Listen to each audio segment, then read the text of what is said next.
Well, hello again, all the way from the Okavango Delta. This time on WILDwatch Virtual Safaris, we are going to try our luck at looking for some leopard. And the areas we're going to be starting our search in is going to be areas like what's behind me, just over here. And basically in the tree lines, along some of the islands, and in some of the thickets, where it's easy for leopards to escape from prying eyes, and also a great place, especially maybe in the late evening or the early mornings, where they can start looking for prey or something to hunt. So let's get out there and see what we find.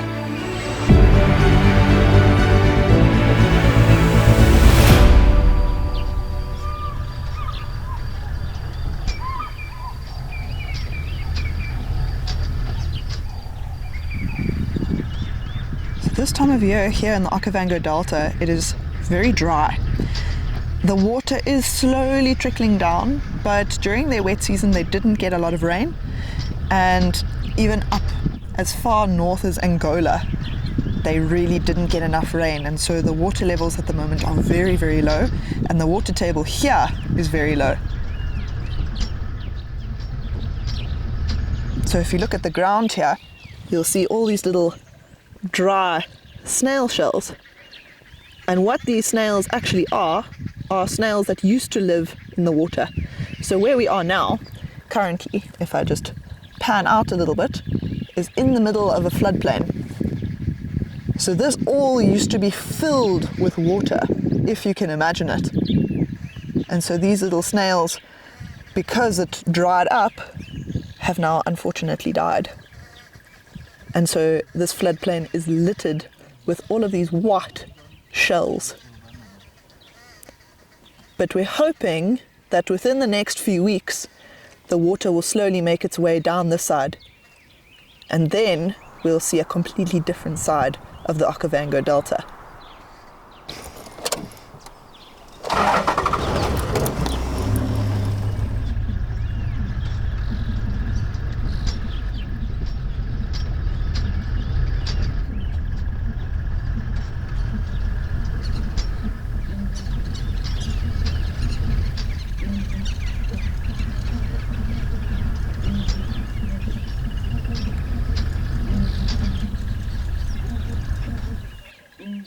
How special is this?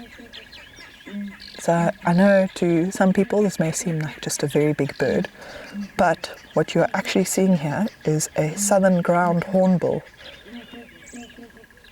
Now these birds are very, very rare, and especially to see, and they're probably just sounding the fact that they survived the night, and maybe even calling to other ground hornbills, letting them know that they're still in this area. Hence why they perched up high in a tree, and they're actually calling out over these massive grassy plains. What an amazing little detour to our search. And there's actually 3 in the tree. So you can see these 2 quite out in the open, and then if you look at the branch that goes above the head of the one on the left-hand side, you'll just see the movement of the other one in the shade. And you'll probably find from now they're going to start moving into the grasslands and looking for things like rodents, maybe even snakes.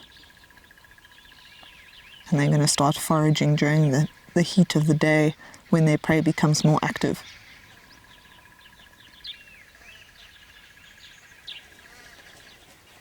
Look at that. They really are massive birds.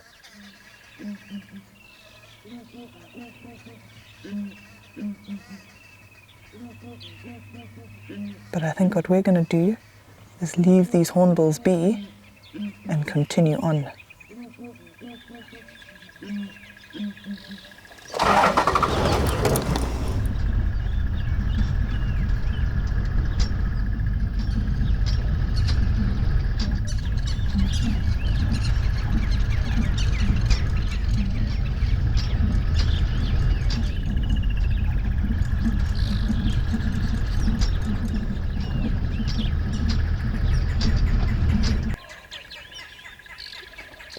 We've come out today in search of some leopard, and we have found these tracks of a female. Now these are from sometime during the night, so they're not very, very fresh, but they are fresh enough for us to follow a little bit of the way. So let's see if we can see where they lead us.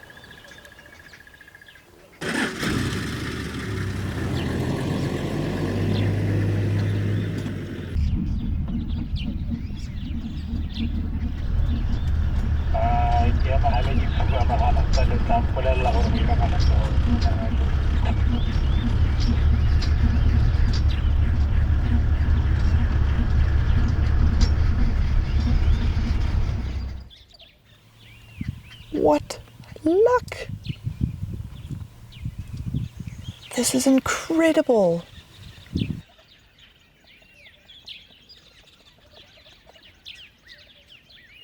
But there were some impala as we were driving in, so I'm wondering if she hasn't maybe heard those impala and maybe looking to see if there's an opportunity to hunt. But she might also maybe just be trying to seek refuge in the shade. It is getting quite hot at the moment. But how beautiful are those eyes and those spots.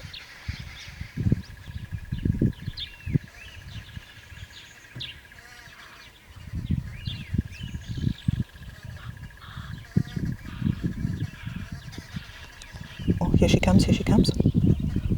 She's heard an impala ram that's rutting in the distance, and I think she's come to investigate.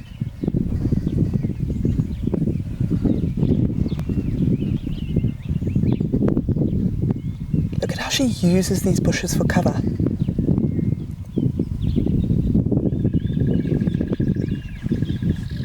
How incredible is that camouflage? When she stands still like this, she just blends in completely. I'd be very nervous to be an impala if she's around. And with the way that the wind's blowing, those impala probably have no idea that she's here. So she's using the wind and the thickets to her advantage. And look at how she's flicking her tail a little bit.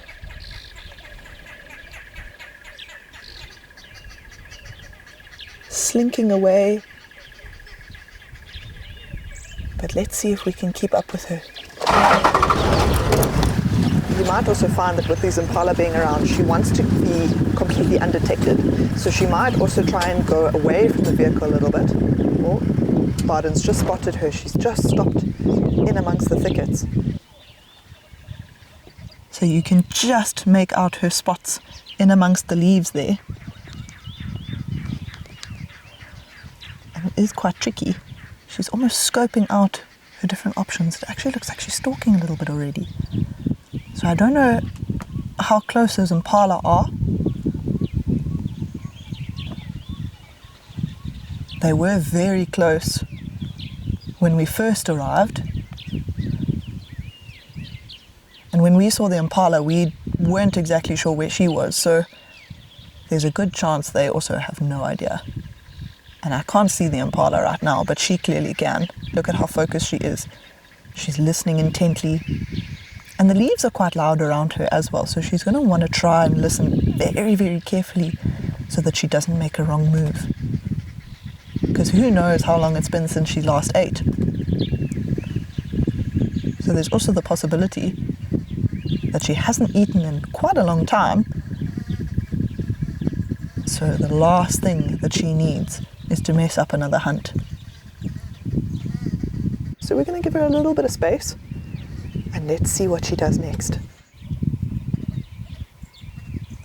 I mean, it's hard to believe that in the middle of that dark green bush, in the center of your screen, there is a leopard hiding. Now, if you cannot see her, she is roughly just above where my finger is, my very blurry finger.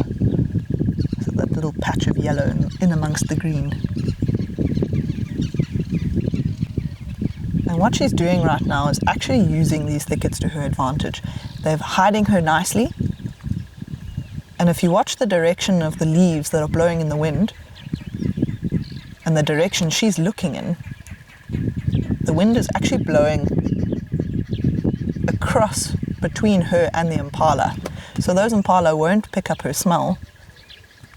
And she can't smell them either, but she can see them, which is an advantage that they don't have. Do you know which leopard this is, Barden? Basically, there's one female leopard. It's the one that she normally hangs around on this area. Okay. And she has been warned out. She stays by herself now.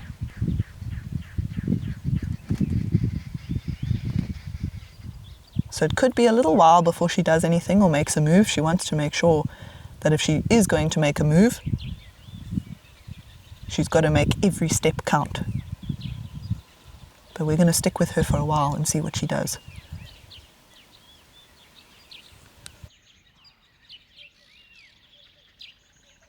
Now you can see there's a dark semicircle just above her left eye. Yes.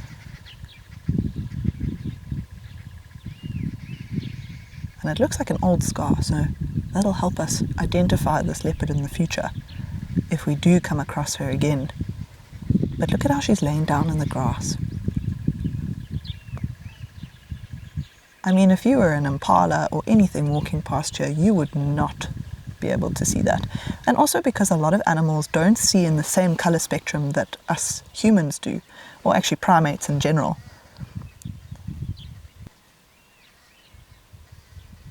Look at that bright pink nose. So Barden and I, we think this is the daughter of one of the other females in the area. And that pink nose tells us that this leopard is very young.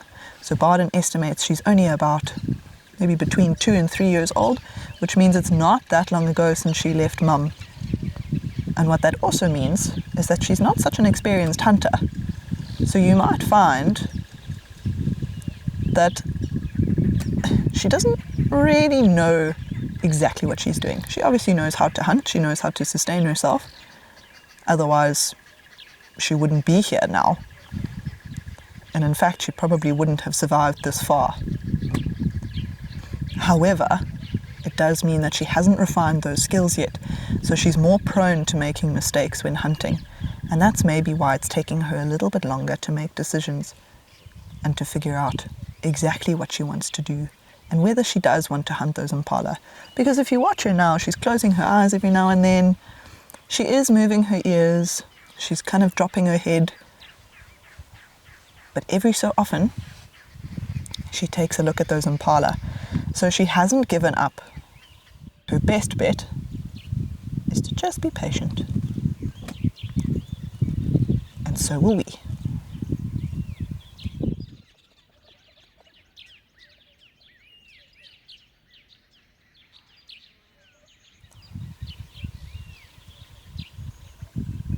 So for now, this leopard is still very focused on where those impala are going.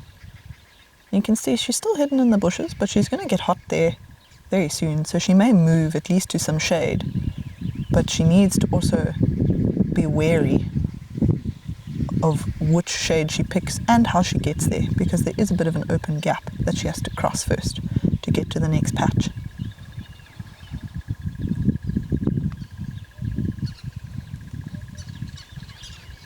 But with regards to that scar on her face, there could be lots of reasons why she has that scar. It could be from hunting, from running away from a predator and getting snagged on a bush, maybe getting chased by baboons, especially a leopard this small and this young. If she came across a troop of baboons, they could do a lot of damage to her if they wanted to. And so, or it could also be from when mom pushed her out. She would have resisted and she would have tried to fight mom to stay in this area, and mum would have had none of it. But that is going to be our best way of identifying this leopard in the future. And so Barden and I are going to have a bit of a think on it, and some of the other guides are also keen to help us name her so that we can follow her story on these virtual safaris. So stay tuned for the reveal of her name. It seems like her opportunities are just out of reach. she is getting a little bit antsy, flicking her ears. I think the flies are starting to irritate her a little bit. And so she wants to move, but at the same time she needs to be very, very patient, because those impala are still milling about. Every now and then Barden and I are spotting one or two that are walking past through the open area, and it only takes one impala to spot her to sound the alarm and tell the rest that she's here. So she's just moved into the shade. She caught us off guard a little bit there. Almost missed her.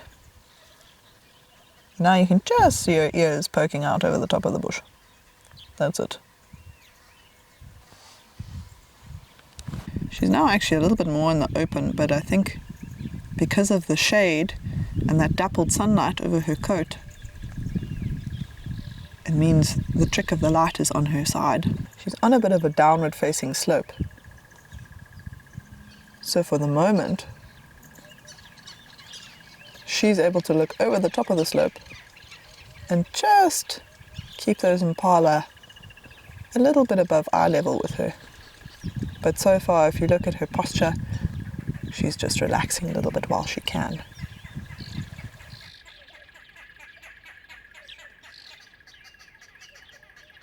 It looks like she's maybe given up on those impala. And now she's walking out into the open grasslands. There are some other impala around, so it wouldn't surprise me if maybe she's trying to get closer to them, or maybe just moving away from this area to start looking for some shade to rest in during the day.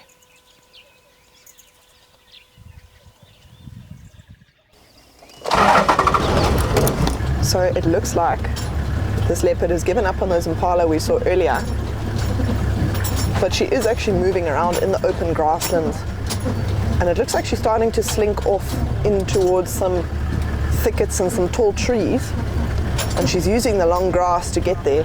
There's also some impala further up in the long grass, and she might be even looking at those impala to hunt, because they too have no idea that she's here. So we're going to try to stick with her for as long as we can and see where she takes us. But fingers crossed, she gets her next meal.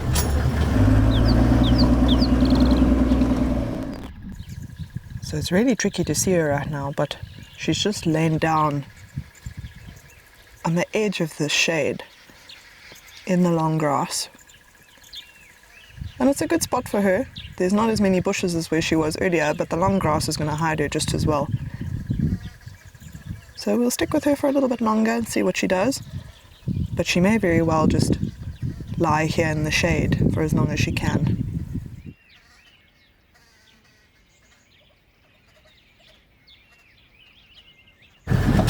Alright, well, it looks like that leopard is not going to move anytime soon, at least not until that shade moves as it gets hotter today. So we've decided to leave her be to rest, and we're going to try come back this afternoon and see if there's any changes. It doesn't look like she's hunting anymore. Although, having said that, if something does walk past her later today, there's a good chance that she may try. But until that happens, I don't think she's going to move.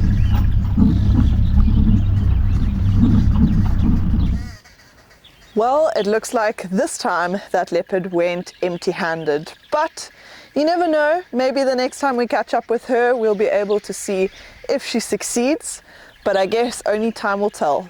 So until then, goodbye from Xaranna, and I'll see you on the next WILDwatch Virtual Safari.